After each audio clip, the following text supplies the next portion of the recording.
Halo rekan-rekan sekalian, izinkan saya memulai pembahasan kita di modul kelima ini dengan topik bahasan sumber dan strategi dari inovasi. Setelah mempelajari modul ini, saya berharap agar rekan-rekan bisa memahami dari mana inovasi itu berasal, memahami model push and pull dalam inovasi, dan juga menjelaskan zona pencarian inovasi. Ingatkah kita dengan kisah Nadiem Makarim, Menteri Pendidikan Republik Indonesia yang dulunya merintis sebuah perusahaan rintisan teknologi yang sangat inovatif bernama Gojek. Gojek merupakan perusahaan rintisan teknologi dengan pengembangan strategi inovasi yang sangat baik. Nadiem mendapatkan ide inovatif untuk membuat aplikasi ini ketika dia sering menggunakan ojek untuk menghindari kemacetan Jakarta. Nadiem juga mendapatkan inspirasi untuk membuat sebuah aplikasi dari bidang pekerjaan yang ia geluti sebelumnya, yakni di Zalora dan juga Kartuku. Seperti Nadiem Makarim, kita juga bisa menemukan sumber inovasi dari berbagai macam tempat. Bisa terjadi secara kebetulan, insiden. Mungkin kita mendapatkan penemuan yang brilian dari mengamati orang lain. Mungkin juga bisa mendapatkan inspirasi. Kita bisa mendapatkannya dari regulasi seperti yang terjadi di era pandemi sekarang ini. Restoran-restoran berinovasi untuk membuat kursinya dijaga jaraknya, kemudian menempatkan pembatas transparan di meja masing-masing customernya, dan juga knowledge push dan juga need pull. Ini menarik. Yuk kita bahas apa itu knowledge push dan need pull. Karena kedua konsep ini pada dasarnya sangat berpengaruh erat terhadap manajemen inovasi. Pada dasarnya, knowledge push itu adalah bagaimana kita membawa ide yang kita kembangkan dari laboratorium R&D kita maupun dari ide yang sudah kita brainstorming, kita lempar ke pasar. Nanti pasar akan menentukan apakah dia akan mengambil ide tersebut atau tidak. Beberapa contoh produk inovasi hasil knowledge push adalah nilon, radar, antibiotik, microwave, dan lain sebagainya. Jadi konsepnya, ya, kita bawa ide dari laboratorium, kita lempar ke pasar.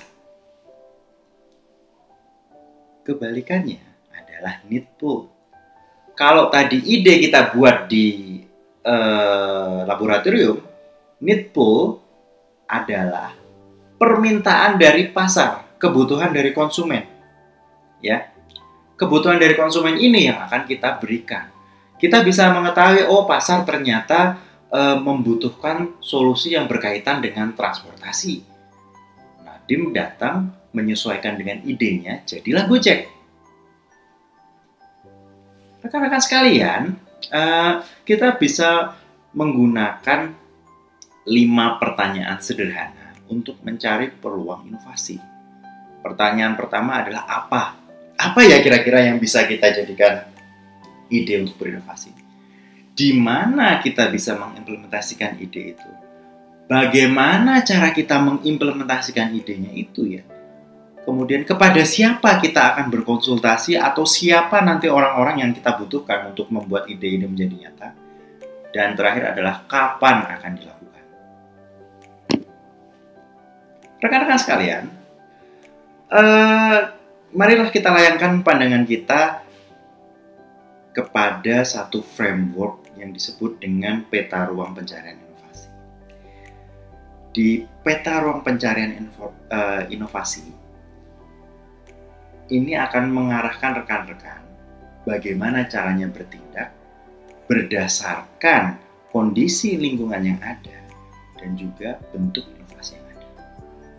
Jika rekan-rekan dihadapkan pada situasi lingkungan bisnis yang sederhana dan inovasi yang terjadi ini inkremental atau sedikit demi sedikit, maka yang dilakukan adalah exploit. Anda bisa mengeksploitasi peluang yang ada karena lingkungannya cukup sederhana, lingkungan bisnisnya. Inovasi yang terjadi juga inkremental sedikit demi sedikit. Lain halnya ketika kompleksitas lingkungan bisnisnya ini benar-benar sulit, persaingannya ketat, tapi jenis inovasi yang ada sangat inkremental, masih lambat sedikit demi sedikit inovasinya. Makanya Anda akan melakukan apa yang disebut dengan reframing. Kasus lain adalah kebalikannya. Inovasinya radikal. Kalau misalnya inovasi radikal itu berada di lingkungan bisnis dengan kompleksitas yang sederhana, itu disebut bounded exploration. Eksplorasinya luar biasa, tapi terbatas di lingkungan itu aja.